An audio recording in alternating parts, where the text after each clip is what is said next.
আসসালামু আলাইকুম আমার প্রিয় আপুরা, আন্টিরা, ভাইয়ারা, ছোট্ট সোনামণিরা, আপনারা সবাই কেমন আছেন? আশা করছি ভালো আছেন। আমরাও আল্লাহর রহমতে অনেক ভালো আছি। সবাইকে স্বাগত জানিয়ে আজকের দিনটি শুরু করছি।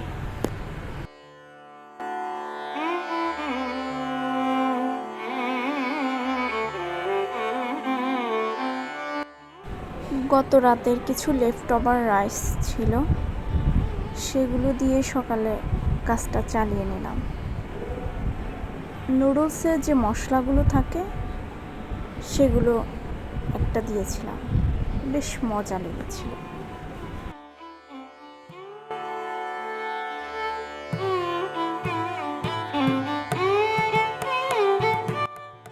প্রতিদিন তো আপনাদেরকে ঘর গোছানোটা একটু দেখাই, আজকে ঘর মোছাটা দেখাচ্ছি।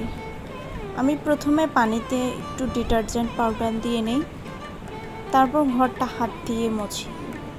মপ আমার কাছে কেন যেন সন্তুষ্ট লাগে না।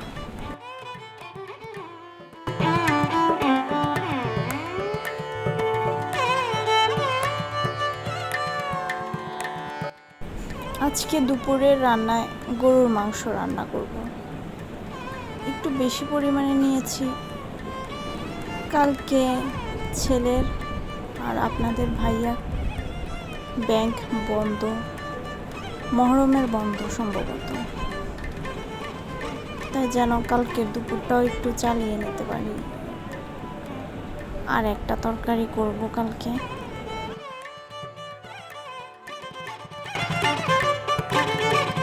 আমি প্রথমেই গরুর মাংসটা একটু একটু মশলা, আদা, রসুন, লবণ, হলুদ, মরিচ এগুলো দিয়ে মেরিনেট করে রেখে দিয়েছি কিছুক্ষণের জন্য।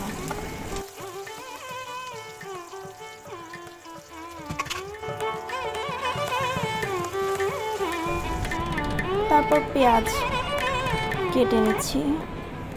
ছোট মানুষ আছে তো বাসায়, আলু না হলে কি আর চলে? আলু কেটে নিচ্ছি, আর আদা রসুন বাটা তো আছেই।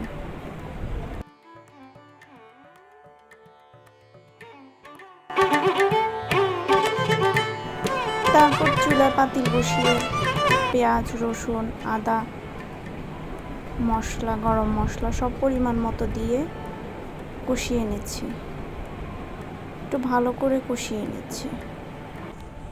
মাংস রান্নায় মশলা ভালোভাবে কষালে মাংসটা অনেক বেশি মজা হয়।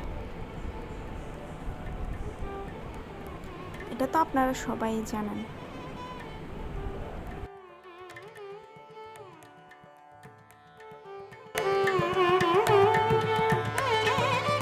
অন্য চুলায় গরম পানি বসিয়ে রেখেছি যেন মাংসে দিয়ে দিতে পারি।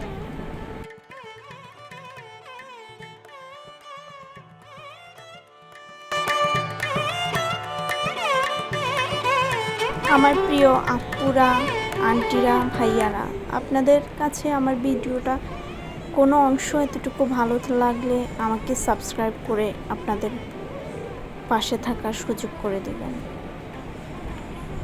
যারা এখন পর্যন্ত আমার সাথে আছেন, রান্না করার সময় আমি চুলাটা বারবার মুছতেই থাকি। মাঝে মাঝে খুব সেক লাগে হাতে, তাও বারবার মুছতেই থাকি। এটা অভ্যাস হয়ে গিয়েছে।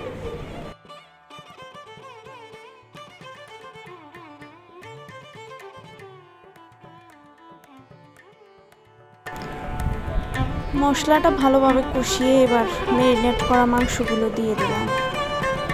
মাংসগুলোকে এবার ভালোভাবে কষিয়ে নিতে হবে যেন তেল উপরে উঠে আসে।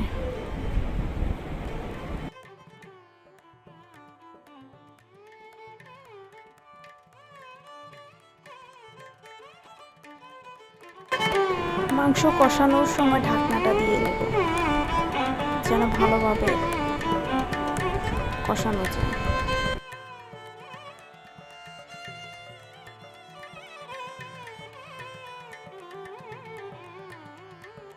এ পর্যায়ে পানি দিয়ে নিচ্ছি।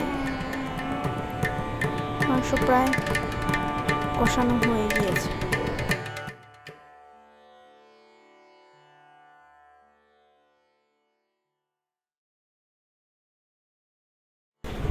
তারপর যে জায়গাগুলো নোংরা হয়েছে তা পরিষ্কার করে নিচ্ছি।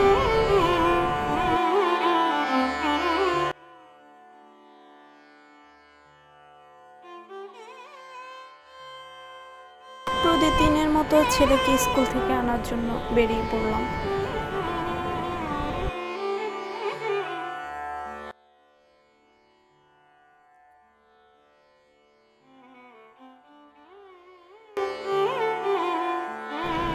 বের হওয়ার আগে কাপড়গুলো ভিজিয়ে রেখে গিয়েছিলাম, এখন ধুয়ে দিলাম। পাশাপাশি বাচ্চাদেরকে গোসল করিয়ে খাইয়ে ঘুম পাড়িয়ে দিলাম।